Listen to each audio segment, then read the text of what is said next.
Câbler l'alimentation sur la borne plus du disjoncteur et sur la borne moins. Câbler les charges sur les voies désirées. La charge 1 sur la voie 1, la charge 2 sur la voie 2 et ainsi de suite. Câbler ensuite le 0 V sur un bornier externe. Le produit est équipé d'une entrée digitale ainsi que d'une sortie digitale.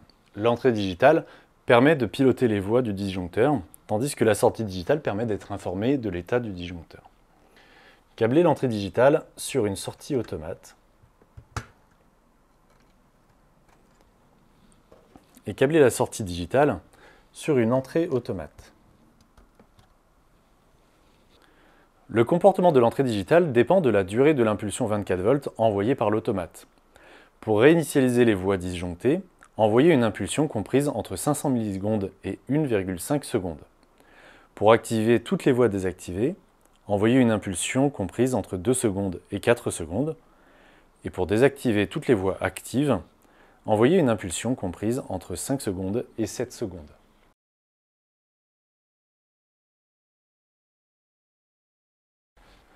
Les boutons lumineux ont différentes fonctions. Ils permettent d'agir sur les voies, mais également d'être informés de l'état de chacune des voies. Un voyant vert signifie que la voie est active. Un voyant rouge signifie que la voie est désactivée manuellement. Et un voyant orange clignotant signifie que la voie est disjonctée suite à un court-circuit ou à une surcharge. Un appui sur une voie verte permet de la désactiver. Un appui sur une voie rouge permet de l'activer. Et un appui sur une voie orange clignotante permet d'acquitter le défaut. La voie est alors désactivée.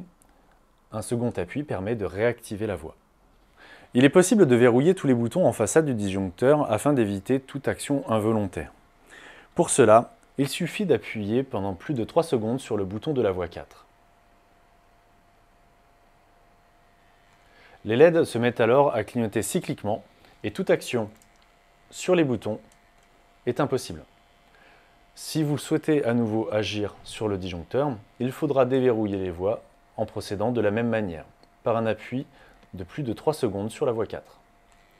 Il est alors possible de désactiver les voies et de les réactiver à nouveau. Par défaut, les disjoncteurs électroniques protègent des charges allant jusqu'à 10 A. Pour protéger des charges jusqu'à 16 A, il est possible d'utiliser le mode parallèle. Le mode parallèle lie le fonctionnement des voies 1 et 2, ainsi que des voies 3 et 4. Pour les disjoncteurs 8 voies, cela va lier le fonctionnement des voies 5 et 6 et 7 et 8. Dans cet exemple, nous allons utiliser la voie 1 et la voie 2. Pour cela, nous allons appuyer pendant plus de 3 secondes sur le bouton de la voie 1.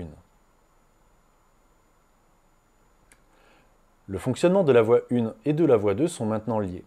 Nous le savons grâce à l'éclairage plus faible de la voie 2. Si j'appuie pour activer la voie 1, cela active également la voie 2. Si j'appuie pour désactiver la voie 1, cela désactive également la voie 2.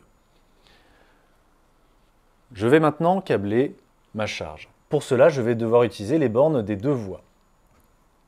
Je vais raccorder ces voies sur un bornier externe. Je câble dès à présent ma charge sur le bornier. Je peux maintenant utiliser ma voie en parallèle. Mon disjoncteur se retrouve maintenant de 4 voies à 3 voies. Les deux dernières voies restent indépendantes. Attention, en mode parallèle, il est impératif d'utiliser les deux bornes des deux voies pour câbler la charge, étant donné que chaque voie ne peut supporter que 10 A au maximum.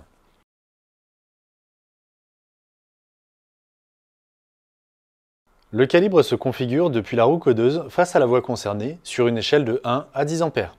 Le calibre peut se configurer hors tension ou sous tension. En mode parallèle, le calibre se configure depuis la roue codeuse face à la première voie utilisée pour la mise en parallèle des voies. Le calibre se configure alors sur une échelle de 11 à 16 A. 1 correspondant à 11 A, 2 à 12, 4 à 14 et 6 à 16 A. Au-delà, le calibre sera bloqué à 16 A au maximum. La roue codeuse de la seconde voie n'aura aucun effet. Je vais donc régler le calibre sur 14 A.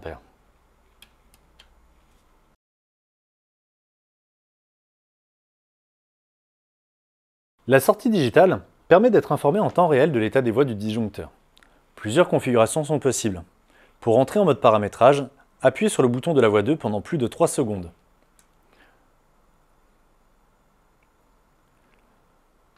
Le bouton de la voie 4 se met alors à clignoter rapidement vert et rouge. Vous êtes en mode configuration de la sortie digitale. La configuration choisie est indiquée par la LED des 3 voies du disjoncteur électronique. Lorsque la voie 1 est sur vert, cela signifie que la sortie digitale délivre 0 V si une voie est disjonctée. Je peux faire défiler les options en appuyant sur le bouton de la voie 4. Lorsque la voie 2 est verte, cela signifie que la sortie digitale délivre 0 V si une voie est désactivée manuellement. Lorsque la LED de la voie 3 est verte, la sortie digitale délivre 0 V si le courant d'une voie est supérieur à 90% du courant configuré. Si la LED de la voie 1 est orange, cela signifie que la sortie digitale délivre 24 V si une voie est disjonctée. Lorsque la LED de la voie 2 est orange, cela signifie que la sortie digitale délivre 24 V si une voie est désactivée manuellement.